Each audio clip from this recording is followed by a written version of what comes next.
The enthusiast-run Subiefestival once again celebrated all things Subaru on August 26, and the festival is clearly going strong after 8 years.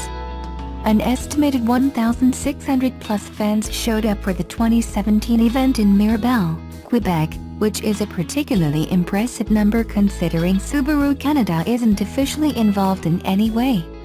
Organized by Subaru tuning specialists Lakewood Performance, the ever-growing Subiefestival was held at the ICAR Mirabel circuit for 2017. That allowed for all manner of activities for attendees, including drag races, lapping, off-roading opportunities, and a photo booth for cars. When we say ever-growing, we really do mean it. The first Subiefestival in 2010 was by all accounts a far more reserved affair, with around 100 attendees and 70 cars showing up. For 2017, the organizers estimate there was around 800 or 900 Subarus of all shapes and sizes. They claim this as the largest Subaru gathering of its kind in Canada. A spokesperson for Subaru Canada says that while the company isn't involved with Subiefestival, it recognizes and supports enthusiast culture. By all accounts, the 2017 Subiefestival presented the true atmosphere of a large-scale Subaru event. In our gallery below, you'll see plenty of large-wing WRX models getting drowned in mud on the off-road course, along with pristine-looking and brightly colored BRZs testing their mettle on the track. And of course, gold wheels and blue paint abounds. A spokesperson for Lakewood Performance says that although the event was once free, paid attendance became necessary due to the quick growth of the Subiefestival. It's described as a break-even event though. The cost of tickets goes towards securing the ICAR track. Although the 2017 iteration was just held and we're still a year away from the 2018 Subiefestival, Lakewood Performance expects to return to the Mirabel ICAR circuit once again. It's just another example of how devoted and enthusiastic Subaru fans are, in Canada and beyond.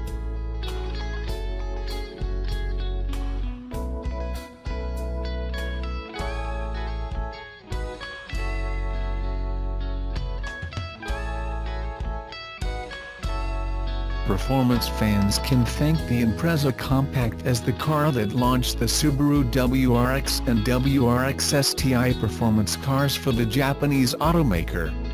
They can also thank New Zealand for hosting the World Rally Championship where 24 years ago this month, in 1993, Colin McRae, Subaru and ProDrive, secured their debut wins in the World Rally Championship at Rally New Zealand. It paved the way for the new Impreza which debuted at the next event. The legendary Colin McRae, 2 years later, in 1995, clinched a double title to win the Drivers' and Manufacturers' Championship in the Impreza, and Subaru went on to win 3 consecutive world titles in 1996 and 1997. Subaru then launched their first performance car in 1998, the premium limited Impreza 22B STI version. They followed that with the first S model, Impreza S201 STI. Also in New Zealand, Kenneth Eriksson and Stefan Parmander in August 1997, won Rally New Zealand in the Impreza. It was the first time a World Rally car won this event. Subaru Technica International, STI, Subaru's new motorsports partner, ambitiously launched more special Subaru cars, and releases the Impreza S203 followed by the Tuned by STI series paving the way for the TS series, Tuned by STI. Next comes the R series that had a sportier hard-edged style, and STI continued to transfer their motorsport knowledge and technology into the new Subaru production sports cars.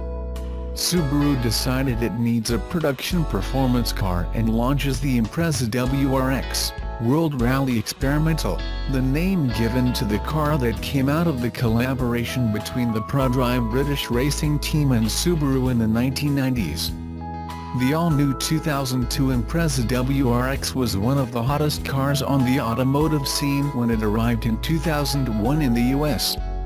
There were approximately 2,000 WRXs sold in the first 2 weeks of its release in the US, and it was off to the races for the performance car's success. It was such a hot ticket, Subaru began shipping almost all Japanese factory WRXs to the US during June, July and August 2001. Subaru shipped the first Impreza WRX STI performance model with the 2.5-liter 305-horsepower turbo engine and the big wing, to America in late 2003 as a 2004 model, and the WRX STI craze was on.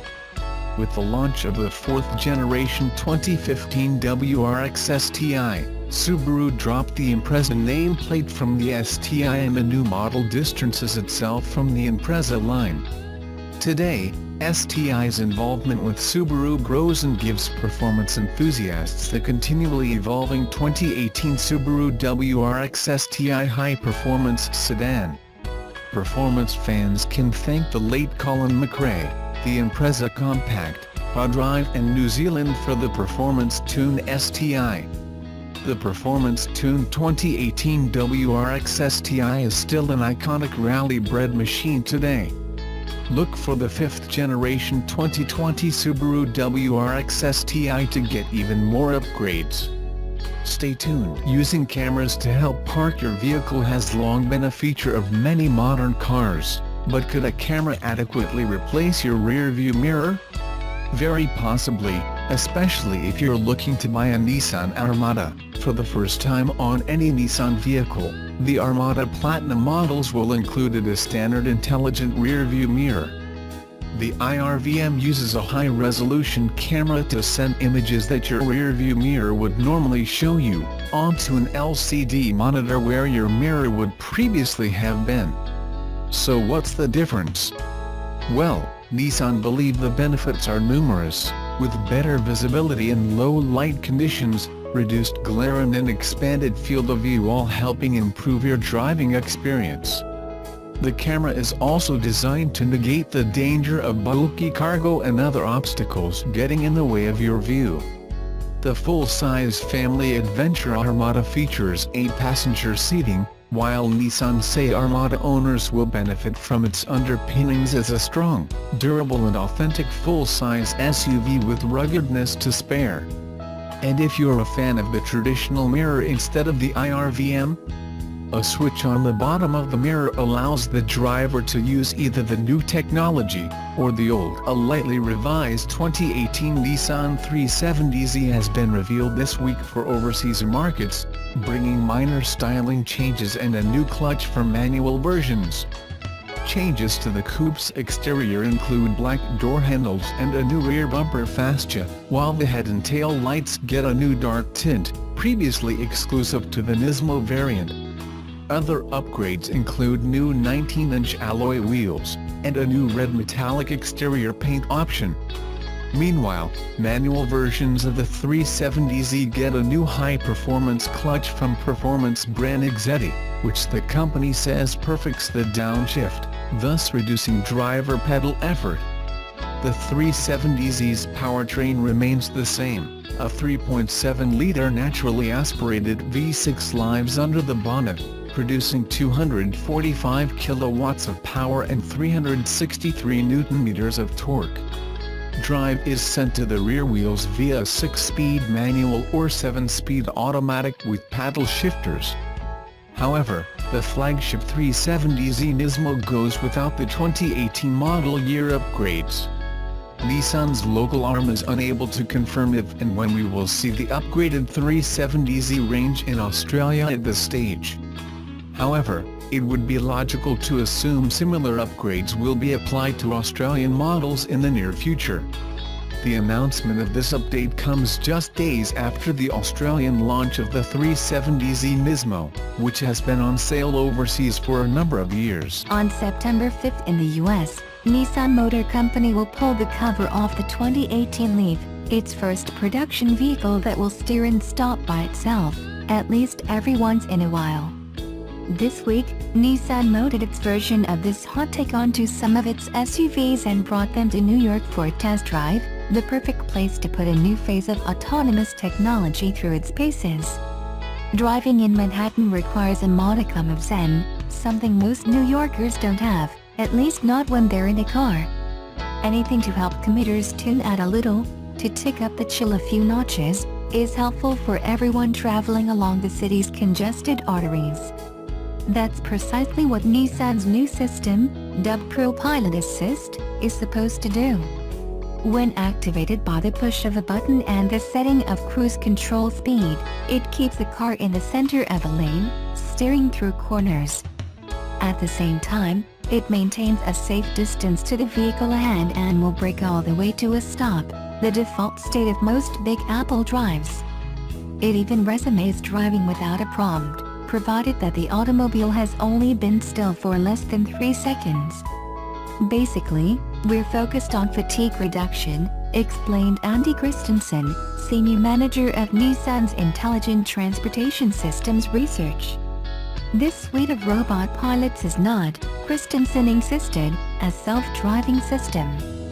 The steering wheel senses feedback, not touch. If there isn't evidence of any physical tug, ProPilot escalates a series of warnings, including audio chimes and brake checks. Eventually, the vehicle will turn on its hazard lights and come to a stop mid-lane. Given that humans are now able to land space-scraping rockets back on the ground as if they were lawn darts, the new Leaf isn't exactly vanguard stuff. Plenty of vehicles on the market do what Nissan's new system offers, if you can afford them, that is. The Leaf, however, is intended to fill the autonomous capabilities gap that exists for machines that cost less than $40,000 or so. What Nissan's driving robots deliver is a passable impression of a Mercedes-Benz, or an Audi, Tesla, or Volvo. Passable, though, is the key word. Nissan's package isn't infallible. For one thing, it requires clear lane markers on each side to steer properly. On our 40-minute jaunt from Midtown Manhattan to its northern peak, painted lines were sporadic and the system often simply shut off, signaling its snooze with a chime. Meanwhile, it's designed to steer only up to a certain level of aggressiveness, the parameters set by forces of gravity. Coming into a series of twists a little bit hot, the robots couldn't keep us centered, even though the car was still plenty capable. We're trying to make it accessible and attainable. The problem is that the sensors and cameras that allow for a more seamless autonomous drive tend to be expensive, and thus remain squarely in the realm of luxury cars. Nissan's ProPilot uses just one camera to read the lane margins and one radar unit to measure distance to the vehicle in front. We're trying to make it accessible and attainable, said Brittany Tesner, senior engineer on the project.